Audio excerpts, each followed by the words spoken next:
வணக்கம்ங்க. இன்னைக்கு நம்ம காப்பியாஸ் வில்லேஜ் கிச்சன் சேனலில் மீண்டும் ஒரு புதுமையான காம்போ, அதாவது கோவைக்காயை வைத்து பலவிதமான ரெசிபி நம்ம சேனலில் போட்டிருக்கோம். இன்னைக்கு கோவைக்காயுடன் பீட்ரூட் மற்றும் கேரட் சேர்த்து ஒரு புது சுவையில் ஒரு சைட் டிஷ் செய்ய போகிறோம். சப்பாத்திக்கு மிகவும் பொருத்தமாக இருக்குங்க. அதே போல் சாதத்தோடு சேர்த்து சாப்பிட்றதுக்கும் சாதத்துக்கு சைட் டிஷ்ஷாக சாப்பிட்றதுக்குமே ரொம்ப சுவையாக இருக்கும். இது கோங்கினி சமையலில் இது மூணுத்தையும் சேர்த்து செய்கிறது ஒரு சிறப்பு. வாங்க எப்படி செய்யலான்னு பார்க்கலாம். ஹலோ வீவர்ஸ், வெல்கம் டு காப்பியாஸ் வில்லேஜ் கிச்சன். இப்போது கோவைக்காய் ஒரு கப்பு எடுத்திங்கன்னா அரை கப்பு பீட்ரூட், அரை கப்பு கேரட் எடுக்கணுங்க. இதுதான் அளவு. கோவைக்காய் தான் அதிகமாக இருக்கணும். இந்த கோவைக்காயை முடிந்தவரை நீல வாக்கில் நறுக்கும்போது அதோடைய அந்த க்ரன்ச்சினஸ் ஒரு மாதிரி நறுக்கு நறுக்குன்னு இருக்கும் பாருங்கள், அந்த சுவையோடு நம்ம வதக்கணும். ரொம்ப சாஃப்டாக வதக்கிட்டால் அதோடைய சுவை நல்லா இருக்காது. அதனால் நீல வாக்கில் நறுக்குனா அது ரொம்ப நல்லாயிருக்கும். நான் எல்லாமே நீல வாக்கில் நறுக்கி எடுத்துக்கிட்டேன். நீங்கள் எந்த ஷேப் வேணுமோ ஒரே மாதிரி சைஸாக நறுக்கிட்டிங்கன்னா வேகிறதுக்கு சரியாக இருக்கும். 3 வெங்காயம் நறுக்கி எடுத்துக்கோங்க. நான் சின்ன வெங்காயம் கொஞ்சம் எடுத்துருக்கிறேன். நீங்கள் சின்ன வெங்காயம் பயன்படுத்துகிறதா இருந்தால் மசாலாவுக்கு சின்ன வெங்காயம் பயன்படுத்திக்கோங்க. ஒரு வாணலியை சூடு பண்ணி 2 ஸ்பூன் மட்டும் எண்ணெய் சேருங்க. இது ஸ்பெஷலாக தேங்காய் எண்ணெயில் செய்கிறது தான் ரொம்ப சிறப்பு. இதில் ஒரு அரை கப் அளவுக்கு சின்ன வெங்காயம் சேர்த்து நல்லா வதக்கிடணும். இது போல் ஒரு 80% வதங்கிடணும். இதுக்கு காரம் இப்போ நம்ம சேர்க்கிற இந்த வரமிளகாய் தான். நான் ஒரு 4 வரமிளகாய் சேர்க்கிறேன். 2 ஸ்பூன் அளவுக்கு எள்ளு சேர்க்கிறேன். இப்போ இந்த எள்ளு சேர்த்து நம்ம வறுக்கும் போது எள்ளு படபடன்னு பொரிய ஆரம்பிக்குங்க. அந்த பக்குவத்தில் நாம் இதை அப்படியே ஒரு தட்டில் கொட்டி ஆற விட்டுடலாம். இப்போ இதே வானிலையில் ஒரு 4லேருந்து 5 ஸ்பூன் அளவுக்கு எண்ணெய் சேர்த்துக்கலாம். முழுக்க தேங்காய் எண்ணெயில் சேர்த்திங்கன்னா ரொம்ப சுவையாக இருக்கும். ஏன்னா இதோடைய ட்ரெடிஷ்னல் தேங்காய் எண்ணெய் தான். நான் சமையல் எண்ணெய் தான் சேர்க்குறேன். எப்போ தேங்காய் எண்ணெய் சேர்க்குறதுன்னு நான் சொல்கிறேன் உங்களுக்கு. எண்ணெய் காஞ்சதும் கொஞ்சம் கடுகு, 2 ஸ்பூன் கடலைப்பருப்பு, 2 ஸ்பூன் உளுத்தம் பருப்பு சேர்த்துருங்க. வரமிளகாய் உங்களுக்கு விருப்பம்னா 2 கிள்ளி சேர்த்துக்கோங்க. இது அப்படியே பொன்னிறமாக பொரியட்டும். நம்ம காப்பியாஸ் வில்லேஜ் கிச்சன் சேனலில் வீடியோ பார்த்து செய்ய முடியாத சீனியர் சிட்டிசன்ஸ்க்கு, அதாவது நாம் இந்த மூலிகை சம்மந்தப்பட்ட இட்லி பொடி, சூப் மிக்ஸ், ஹெல்த் மிக்ஸு, மூட்டு வலி எண்ணெய் இதெல்லாம் தயார் செய்து தரும். அதில் இந்த முருங்கைக்கீரை கருவேப்பிள்ளை ஹெல்த் சப்ளிமெண்ட், பிரண்டை நெல்லிக்காய் இட்லி பொடி, சுண்டைக்காய் முருங்கைக்கீரை இட்லி பொடி, மேலும் மூட்டு வலிக்கு நரம்பு வலிக்கு தடவுகிற பிரண்டை முடக்கத்தான் எண்ணெய், மேலும் ஹெல்த் மிக்ஸு, முடக்கத்தான் சூப் மிக்ஸ், ஆவாரம்பூ சூப் மிக்ஸ், முருங்கைக்கீரை சூப் மிக்ஸ், இது போல் சாதப்பொடிகள், சுண்டைக்காய் சாதப்பொடி, கருவேப்பிள்ளை சாதப்பொடி, இது போல் மூலிகை சம்பந்தப்பட்ட வகைகளை மட்டும் செய்து தரும். தேவைப்படுறவங்க இந்த எண்ணுக்கு நீங்கள் ஆர்டர் பண்ணி உங்கள் ஆர்டரை ப்ளேஸ் பண்ணலாம். இப்போ பாருங்கள், நம்மளுடைய பருப்பெல்லாம் நல்ல பொன்னிறமாக வந்துருச்சு. இப்போ நாம் நறுக்கி வச்சுருக்கிற இந்த கோவைக்காய், பீட்ரூட், கேரட் எல்லாத்தையும் சேர்த்துருங்க. நான் பாருங்கள், ஒரு பங்கு கோவைக்காய் தான் இதில் நான் காமிச்சேன். அதனால் இன்னொரு பங்கு கோவைக்காயை நான் இதில் சேர்த்துருவேன். ஏன்னா ஒரு பங்கு கோவைக்காய்க்கு அரை பங்கு பீட்ரூட், அரை பங்கு கேரட். அதனால் கோவைக்காய் தான் நிறையா இருக்கணும். சேர்த்துருங்க. நல்லா ஒரு 2-3 நிமிஷத்துக்கு இந்த காய்களை அப்படியே நல்லா அந்த எண்ணெயில் பெரட்டி எடுக்கணும். எல்லா காயிலுமே இந்த எண்ணெய் நல்லா படுற மாதிரி நம்ம பெரட்டணும். அப்போ தான் ஒன்று போல் இந்த காய் வதங்க ஆரம்பிக்கும். இந்த 3 காய்களையும் சேர்த்து இந்த கோங்கனி சமையலில் ஒரு சிறப்பாக செய்வாங்கங்க. நாம் ஆட் பண்ணுற இந்த மசாலா ஆட் பண்ண மாட்டாங்க. சாதாரணமாக ஒரு பொரியல் மாதிரி செய்து இது போல் தாளித்து பொரியல் மாதிரி செய்து தேங்காய் பூ துருவி இறக்கிடுவாங்க. இப்போ இதுக்கு தேவையான உப்பு சேர்த்து மூடி போட்டு ஒரு 4-5 நிமிஷம் வதங்க விடுங்க. எல்லாமே மிதமான தீயிலே செய்யுங்க. ஹை ஃப்ளேம் வைக்கக்கூடாது. அப்போ தான் எல்லா காயும் ஒன்று போல் வதங்கும். மேலும் இந்த 3 காயும் சேர்த்து நீங்கள் செய்யும் போது நமக்கு நிறைய விதத்தில் நியூட்ரியன்ஸ் நம்ம உடம்புக்கும் போகும்.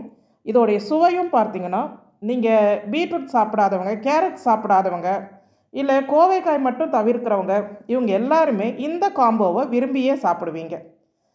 ஒரு 1/4 கப் அளவுக்கு தண்ணீர் தெளித்து விட்டு மறுபடியும் மூடி போட்டு இந்த காய் ஒரு 50-60% வேகிற வரைக்கும் நாம் விட்டுடலாம். நான் ஒரு 4-5 நிமிஷம் அப்படியே மிதமான தீயில் விட்டுட்டேன். இப்போ பாருங்கள், நமக்கு ஓரளவுக்கு இந்த காய் நல்லா வதங்கிருச்சு. இந்த அளவுக்கு பாருங்கள், எந்த காயும் அவ்வளோ சீக்கிரம் நிறம் மாறலை. இந்த பக்குவத்தில் நாம் நறுக்கி வச்சுருக்கிற வெங்காயம், ஒரு 2 வெங்காயம் நல்லா ஸ்லைஸ் போல் நறுக்கிடுங்க. அதை இப்போ சேர்த்துடலாம். ஆரம்பத்திலே நீங்கள் வெங்காயத்தை சேர்த்துட்டிங்கன்னா இந்த காய்ங்க வதங்க நேரம் எடுக்கும். அதனால் வெங்காயம் தீஞ்சு போன மாதிரி ரொம்ப ஓவர் குக் ஆகிடும். அதோடைய ஃப்ளேவர் நல்லா இருக்காது. இது போல் நம்ம சேர்க்கும் போது தான் எல்லாம் சேர்ந்து ஒரே பக்குவத்தில் வதங்கும். காய் பாதி வெந்த பிறகு தான் வெங்காயத்தையே சேர்க்கணும். இது போல் இந்த பொரியல் இல்லைங்க, இந்த கோவைக்காய் பொரியல் தனியாக செய்தாலும் வெண்டைக்காய் பொரியல் தனியாக செய்தாலும் அது போல் செய்யும் போது ஒரு சுவை தனியாகவே இருக்கும். இதை அப்படியே கொஞ்சம் திறந்த மாதிரி போட்டு இந்த காய்ங்க நல்லா கொஞ்சம் சாஃப்டாக வேகிற வரைக்கும் விட்டுருங்க. இப்போ பாருங்கள், 80% காய்கள் வெந்துருச்சு. கோவைக்காய் ரொம்ப ஓவர் குக் ஆகக்கூடாது. அதை கொஞ்சம் ஒரு மைல்டு க்ரன்ச்சினஸ் இருக்கணும். அப்போ தான் கோவைக்காயோடைய ருசி இருக்கும். பீட்ரூட், கேரட் ரொம்ப குழஞ்சும் வேகக்கூடாது. எல்லாமே ஓரளவுக்கு ஒரு சாஃப்ட்னஸ் இருக்கணும். இப்போ நாம் வதக்கி வச்சுருக்கிற வெங்காயத்தை மிக்சியில் சேர்த்து தண்ணீர் சேர்க்காமல் கொஞ்சம் கொரப்பாக அரைச்சிட்டு இதில் சேர்த்துடலாம்.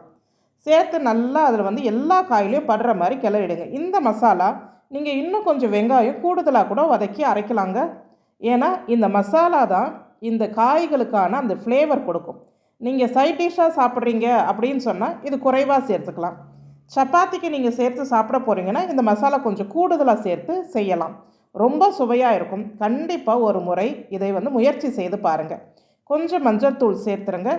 சேர்த்து ஒரு 2 நிமிஷம் கிளறி விட்டு மூடி போட்டு ஒரு 3 நிமிஷம் அப்படியே மிதமான தீயில் விட்டுட்டோன்னா நம்ம கோவைக்காய் கேரட் பீட்ரூட் கறி ரெடி ஆகிடுச்சுங்க. அவ்வளோ ஒரு சுவையாக இருந்துச்சு. நம்ம சேனலில் நிறைய காம்போஸ் நான் கொடுத்துட்ருக்குறேன். எந்தெந்த காய்கள் எப்படி கம்பைன் பண்ணலாம், எந்த கீரைகள் எதனுடைய சேர்க்கலாம் அப்படின்ட்டு. கடைசியாக ஒரு ஸ்பூன் தேங்காய் எண்ணெய், ஏன்னா நான் ஆரம்பத்துலேருந்து சமையல் எண்ணெய் சேர்த்தேன். கடைசியாக ஒரு ஸ்பூன் தேங்காய் எண்ணெய் சேர்த்து கொஞ்சமாக கொத்தமல்லி தழை தூவி நாம் கிளறி எடுத்துட்டோன்னா சுவையான இந்த 3 காய் பொரியல், கோவைக்காய் கேரட் பீட்ரூட் சேர்ந்த பொரியல் அவ்வளோ ஒரு சுவையாக இருக்கும்.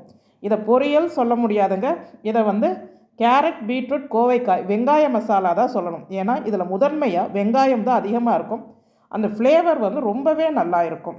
இது இரும்பு வானிலையில் நம்ம செய்கிறதுனால ரொம்ப நேரம் அதிலே விட்டோன்னா ஒரு மாதிரி கருக்க ஆரம்பிக்கும். அதனால் நான் உடனே மாற்றி வச்சிடுறேன்.